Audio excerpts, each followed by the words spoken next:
So consider this. You're really going to like this. So if you've been listening to us for a while, you've been hearing us talking about meditation. Meditation is the most powerful tool for coming into vibrational alignment with that pure, positive, non-resisted thought. Oh.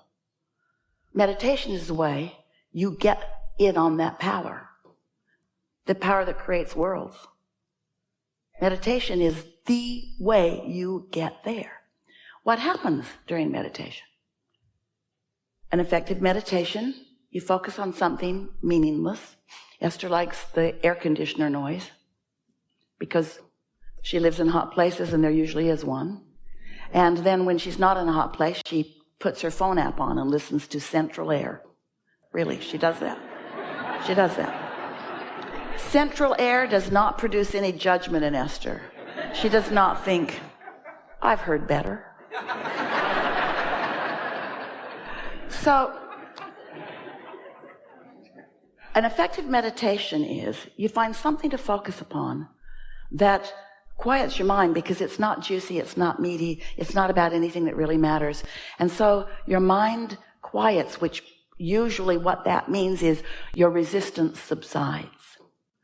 And when your resistance subsides, then the natural rising of your vibration occurs until you are at the frequency. You are vibrationally compatible to the frequency of what's going on over here in your vortex, to your inner being.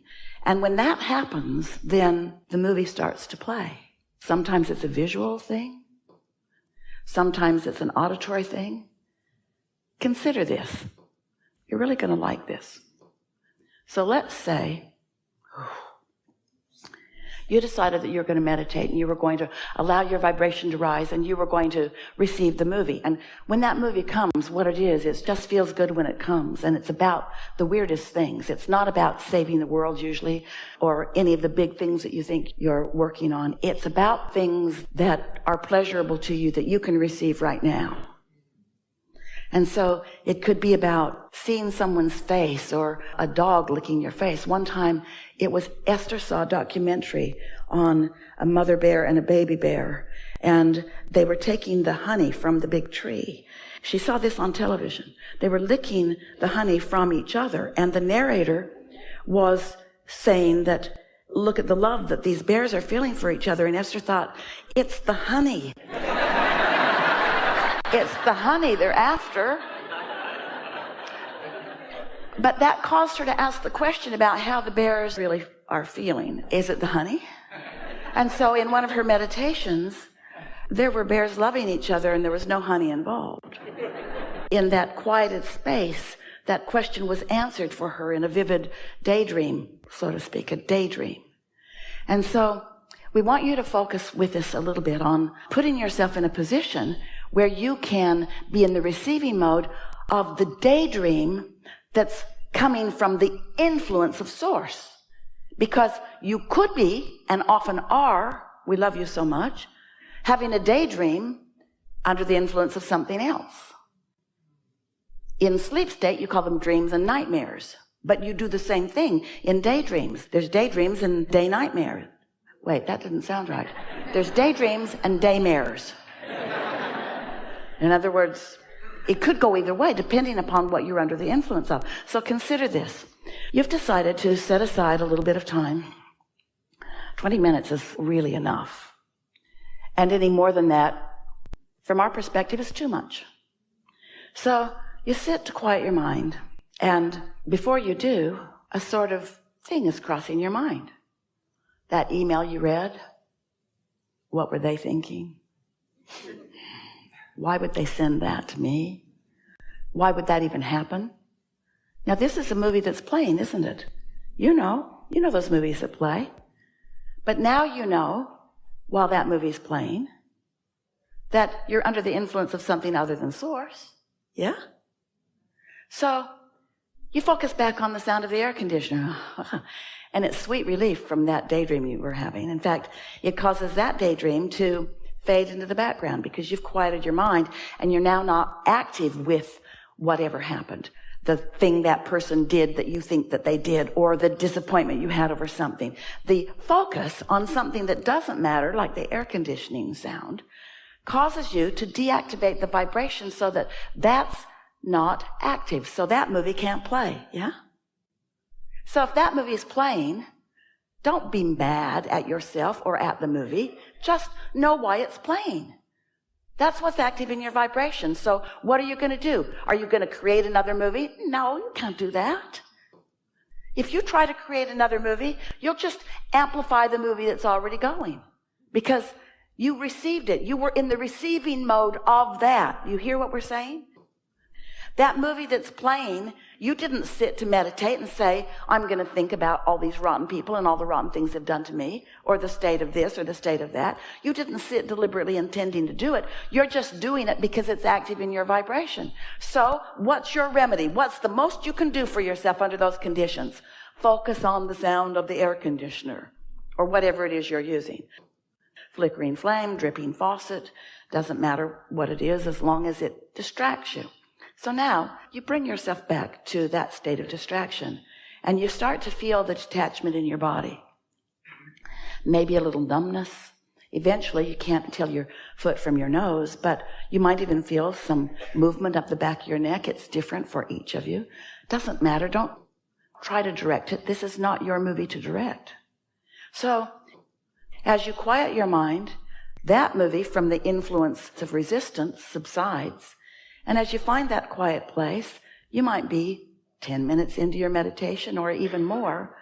And then as you really accomplish that feeling of detachment, then another movie may begin to play. And you'll know what influence you're under by how the movie feels while it plays. You see what we're getting at? This is how you come to know what influence you're under. And it's your best chance of coming to know that, because when you're out in the world, life is coming at you so fast in response to the vibration that you've been offering. In other words, there's already a momentum going and it's hard to break it.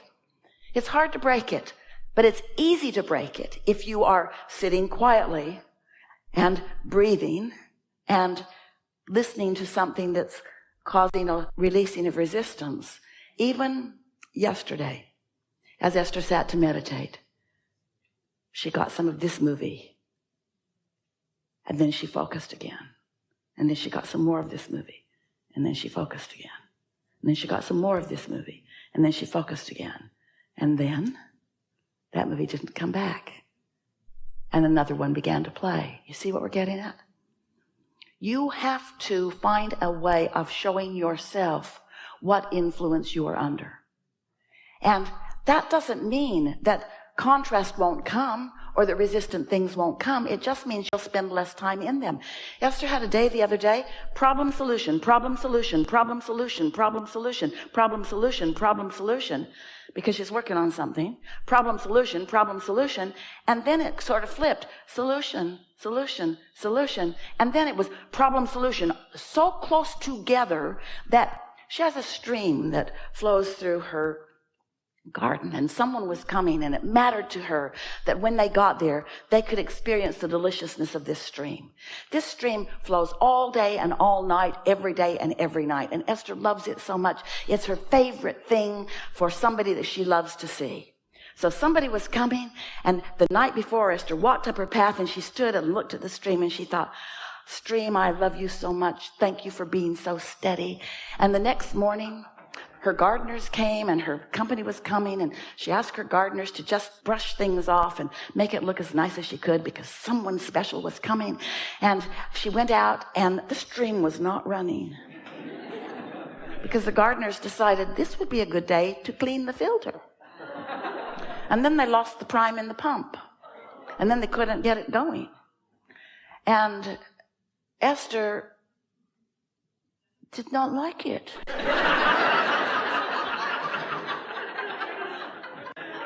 She didn't like it so much, their hands became inoperative because they care so much about what Esther thinks. And the look on her face, she was trying to use nice words, But she was clearly distressed about this. And some words accidentally slipped out like, why now? What were you thinking? Why would you do that today? So they didn't get the stream going. And the next day they didn't get the stream going either. And the next day they didn't get the stream going. And so Esther's sitting to meditate. The movie that's playing is They Killed My Stream. And I'm going to kill them. And then she remembered what we've been talking about. She remembered that her vibration, her point of attraction cannot be about what's happening. Otherwise, nothing can ever change. It can't get better. It can't get better until your vibration is in a place where you let what you want in. So never before has she wanted that as much as she now wants it. But never before had she been more contradictory to her own desire. Because the reality had gone on for 3 days. So now, she's meditating. Listening to the damn central air.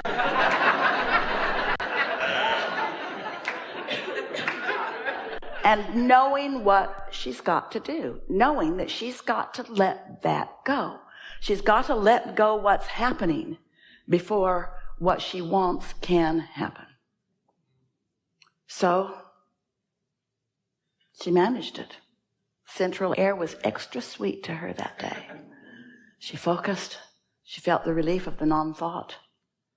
And then other movies played that had nothing to do with the stream. Because the stream movie couldn't play without activating the other movie. And inner being and source is smart enough to know that. So we don't stir up trouble like you all do. We didn't poke at her. Ready for the good thoughts about the stream? No. We projected other thoughts that are easy for her. We thought about things that we knew she could easily tap into, that had nothing to do with this thing that would stir up trouble for her. You get it? You might want to try that for yourself and your friends and your family and your kids. So, blissful thought. She came out of meditation and had a thought. I'm going to call the man who built the stream to begin with. Guess where he was? On her street. Guess how long it took him to get there? 2 minutes. Guess how long it took him to fix the stream? 5 minutes. Power of non-resisted thought. Those guys would have figured it out eventually. They were close. But Esther's doubt was too strong. A lot of well-intentioned people are hovering around you, incapable of giving you what you want because your expectation is working against it. Yeah. We've enjoyed this interaction immensely.